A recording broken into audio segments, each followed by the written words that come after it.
सिद्धार्थ ने जब अपनी मदद करने वाली उस लड़की को देखा तो वो बस उसे देखता ही रह गया। एक रेंजर की कॉस्ट्यूम में वो लड़की गजब की लग रही थी। वो जितनी ज्यादा खूबसूरत थी उसमें उतनी ही गजब की फुर्ती थी। वो उतनी ही स्मार्ट थी।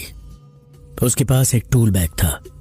उसने सिद्धार्थ को बचाया और उससे कहा, उस पेड़ का ध्यान अपनी तरफ ही बनाए रखना, मैं कुछ करती हूं। मैं तुमसे मुकाबला करने के लिए तैयार हूं। तुम जो भी हो अब मेरा सामना करने के लिए तैयार हो जाओ, सिद्धार्थ ने उस पेड़ से कहा। और तभी उस लड़की ने टूल बैग से एक बोतल निकाली और उसमें से पेट्रोल उस पेड़ की जड़ पर छिड़क दिया। इसके बाद उसने बिना देर किए माचिस निकालकर उस पेड़ में आग लगा दी। पेट्रोल की वजह से आग तेजी से बढ़ने लगी और कुछ ही देर बाद वो पेड़ जलकर धीरे धीरे राख होने लगा। इस तरह से उस पेड़ से सिद्धार्थ की जान बच गई। क्या मैं इस पेड़ से मेरी जान बचाने वाली इस बहादुर और खूबसूरत लड़की का नाम जान सकता हूँ? सिद्धार्थ ने उस लड़की से पूछा। मैं हैरान हूं कि अब तक तुमने मुझे नहीं पहचाना। मैं तुम्हारी बचपन की दोस्त गौरी, उस लड़की ने कहा। सिद्धार्थ गौरी को देखकर बिल्कुल चौंक गया था। बचपन की दोस्त अब जवान हो चुकी थी। सिद्धार्थ इस बात को नहीं जानता था कि उनके मैनेजर मिस्टर बजाज की बेटी उसकी बचपन की फ्रेंड गौरी ही है। जब गौरी को पता चला कि उसके डैडी का एक्सीडेंट हो गया है तो उससे रहा नहीं गया। उसने अपने डैडी के लिए जरूरी मेडिसिन खरीदी और उसने वीरानगढ़ जाने का मन बना लिया। गौरी पहले ही अपने कॉलेज के रिसर्च वर्क के लिए राजस्थान के पुराने महलों के प्रोजेक्ट पर वर्क कर रही थी। इन दिनों वो जयपुर में ही थी। जब उसे पता चला कि वीरानगढ़ का रास्ता बंद है तो उसने बिना देर किए एक बाइक हायर की और वीरानगढ़ की तरफ निकल गई। क्योंकि गौरी एक आर्कियोलॉजी स्टूडेंट थी, उसके लिए वीरानगढ़ की लोकेशन का पता लगाना बड़ी बात नहीं थी। वीरानगढ़ पहुंचने के बाद जब उसे पता चला कि सिद्धार्थ उसे भूता हवेली में उसके पेरेंट्स की खोज में गया हुआ था तो उससे रहा नहीं गया और वो भी वहां चली आई। सिद्धार्थ गौरी से 15 साल बाद मिल रहा था। उसे तो यकीन ही नहीं हो रहा था कि गौरी अभी भी उसके सामने थी। उस डरावनी हवेली में इतनी खूबसूरत लड़की का मिल जाना ये एक खूबसूरत इत्तेफाक ही कहा जा सकता था। सिद्धार्थ को गौरी बहुत पसंद आई। उससे मिलने के बाद वो खुद को उसकी तरफ अट्रैक्ट होने से नहीं रोक पाया। लेकिन एक बात जिसने सिद्धार्थ को बहुत हैरान कर दिया था वो थी कि गौरी को उस पेड़ के बारे में कैसे पता चला और वो उसे बचाने के लिए यहाँ कैसे आ गई। जब उसने गौरी से इस बारे में पूछा तो गौरी ने उसे बताया कि उसने दरवाजे पर संस्कृत में लिखा हुआ सेंटेंस पढ़ लिया था। गौरी से आगे बात करने पर सिद्धार्थ को पता चला कि वो देश के सबसे बड़े आर्कियोलॉजी कॉलेज से आर्कियोलॉजी की पढ़ाई कर रही थी। यही कारण था कि उसे एंशिएंट संस्कृत की इतनी बढ़िया जानकारी थी कि उसने दरवाजे पर लिखी चीजों को इतनी जल्दी समझ लिया। गौरी ने सिद्धार्थ से कहा कि वो उसके उस हवेली में गायब हुए पेरेंट्स को ढूंढने में उसकी मदद करना चाहती थी। गौरी, तुम मेरी दोस्त होने के नाते मेरी मदद करना चाहती हो, ये तो बिल्कुल सही है, लेकिन ये जगह बेहद खतरनाक है। यहाँ मुकाबला इंसानों से नहीं बल्कि भूतों और आत्माओं से है। यहाँ की अतृप्त आत्माएं खून की प्यासी है, सिद्धार्थ ने गौरी से कहा। सिद्धार्थ के इस मिशन पर उसका मुकाबला अभी अभी सामने आए उस भूता पेड़ से भी ज्यादा खतरनाक कई चीजों से होने वाला था। उस हवेली पर काली शक्तियों का कब्जा था। चाहे जो हो, मैं हर हाल में तुम्हारा साथ देने के लिए तैयार हूँ। आफ्टर ऑल मैं एक आर्कियोलॉजिस्ट हूँ और इस भूता हवेली के तमाम रहस्यों को मैं भी जानना चाहती हूँ। जवाब में गौरी ने सिद्धार्थ से कहा। उस मोटे पेड़ के जल जाने के बाद हवेली के पहले बड़े दरवाजे की पहेली सुलझ चुकी थी। इसके बाद धक्का देने पर वो दरवाजा खुल गया।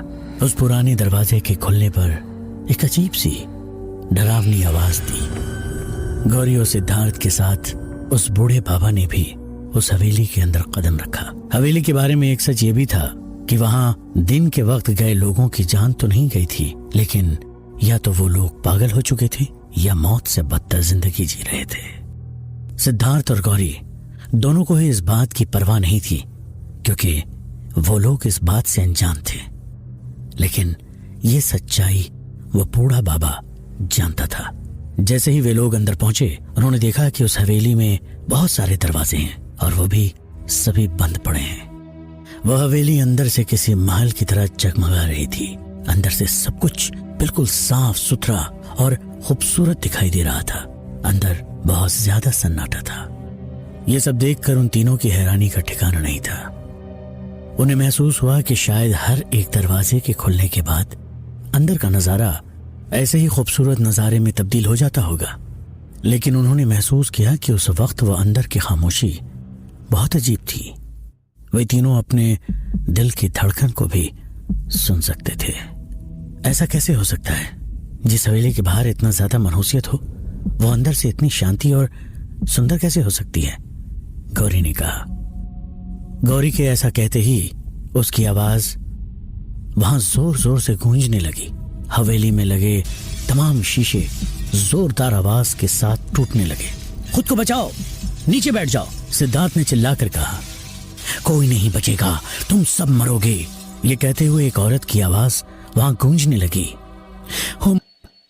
ये कैसी आवाज है सिद्धार्थ? अब हमारा क्या होगा? गौरी ने सहमी हुई आवाज में सिद्धार्थ से कहा। गौरी, मैंने तुम्हें पहले ही बताया था कि यहां पर बहुत खतरा है। सिद्धार्थ ने कहा। डरो मत, हमारे डरने से इन काली ताकतों को बढ़ावा मिलता है, उस बूढ़े बाबा ने कहा।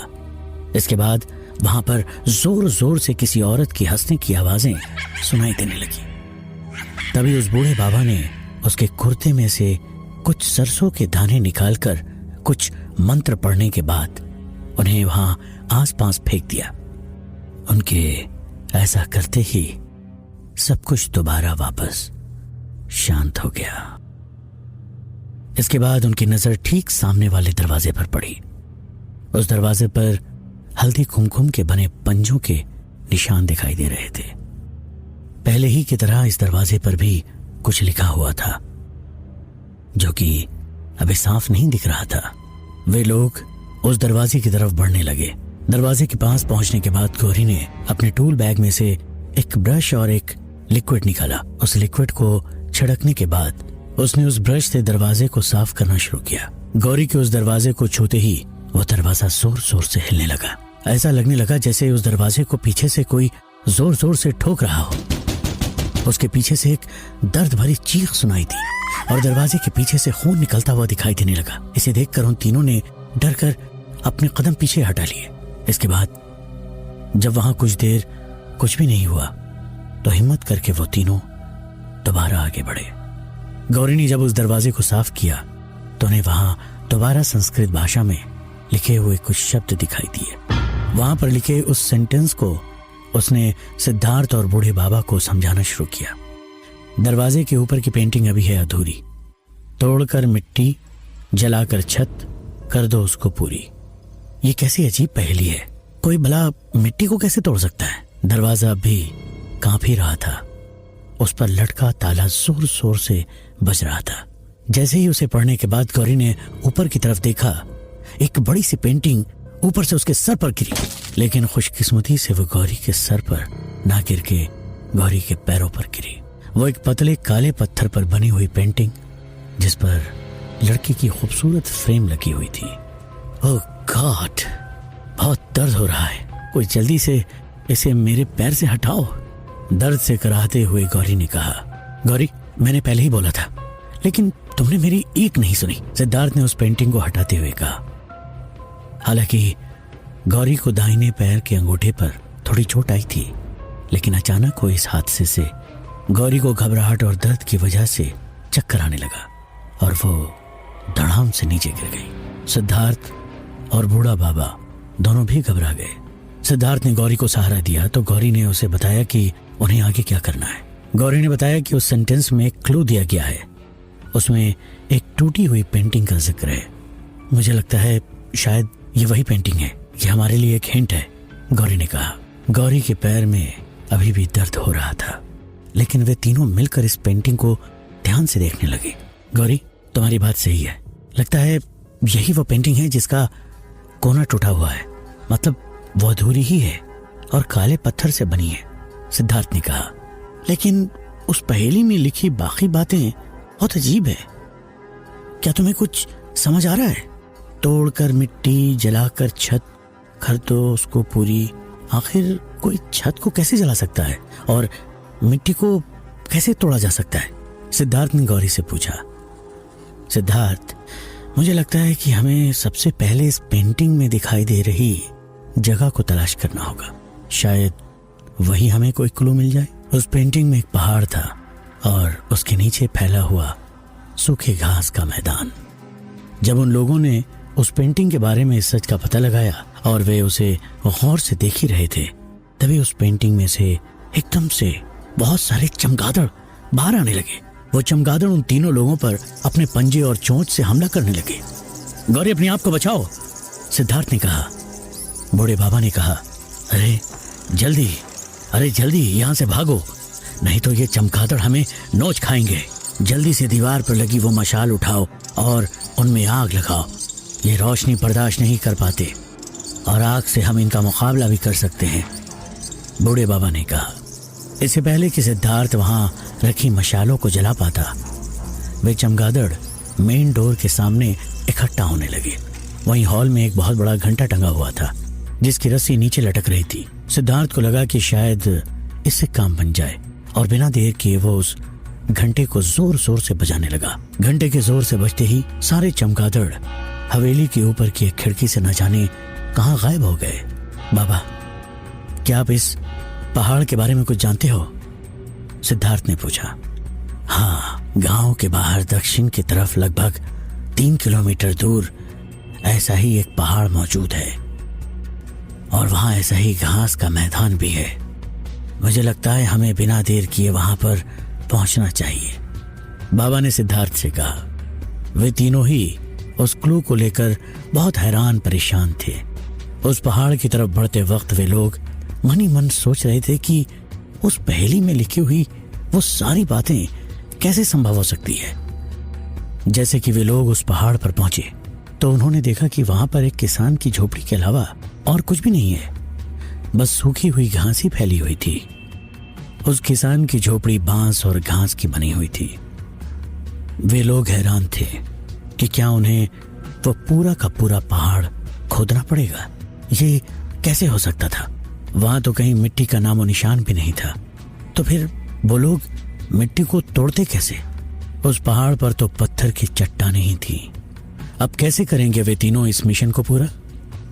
और अगर मिशन पूरा नहीं हो पाया तो क्या होगा सिद्धार्थ के मम्मी डैडी का? मिशन को पूरा करने में उनके सामने और कौन कौन सी परेशानियां आएगी? क्या बिना किसी नुकसान के वे तीनों ये काम पूरा कर पाएंगे? आप सुनते रहिए